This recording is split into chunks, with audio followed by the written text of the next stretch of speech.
noite, pessoal. Estou aqui mais uma vez para falar sobre um assunto que eu acho fundamental e que todos nós, em algum dado momento da vida, vai precisar e vai sofrer interferências em relação a este ponto, que são as ações voltadas para a terceira idade, as pessoas da terceira idade. Eu acho que ainda as ações e as políticas voltadas para esse grupo, para essa faixa etária da sociedade, ainda precisa avançar bastante.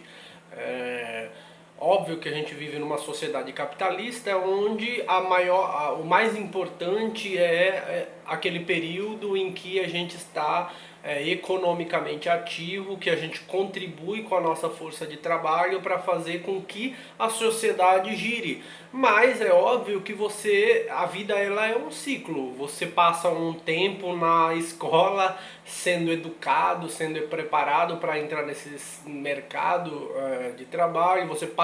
Depois que você entra, você passa anos contribuindo com a sua força de trabalho e é óbvio você vai chegar no momento em que você vai se aposentar, você vai sair e você vai precisar, óbvio, de desenvolver outras atividades na vida. Você já não tem a mesma vitalidade, você já tem uma certa dificuldade de locomoção, você tem algumas doenças, você visita com mais frequência os consultórios médicos para poder avaliar pressão, enfim. E aí eu fico às vezes pensando e observando, principalmente nas famílias mais pobres, nas mais humildes, em que tem mais dificuldade de poder cuidar de forma adequada das pessoas que chegaram nessa fase da vida. E assim, você vê muitas situações em que os idosos eles passam praticamente o seu tempo sem qualquer atividade. Então eu acho que uma das bandeiras que eu defendo também é que hajam mais políticas públicas voltadas para a terceira idade. A gente tem o Estatuto do Idoso, que foi um avanço, mas é um avanço teórico. A gente precisa de práticas que possam fazer com que essas pessoas elas se insiram dentro de um processo e elas se sintam pertencentes da sociedade. Importante. Eu acho que políticas voltadas para, por exemplo, terapias ocupacionais, centros onde essas pessoas pudessem participar de atividades, fazer a participação dessas pessoas em trabalhos voluntários.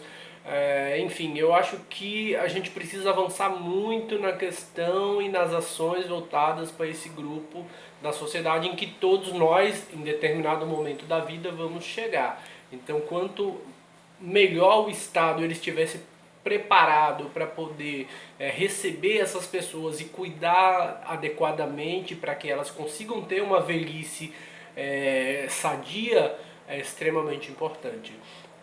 Então era isso que eu queria falar com vocês hoje, a importância de políticas públicas voltadas para esse grupo da terceira idade que está fora do cenário de trabalho, que já não é mais economicamente ativa no sentido de ser uma mão de obra dentro desse sistema capitalista, mas uma fase em que a gente precisa buscar outras alternativas para poder ocupar a mente, desenvolver as nossas habilidades e contribuir com a sociedade de outras formas. Então, muito obrigado, um abraço e até a próxima.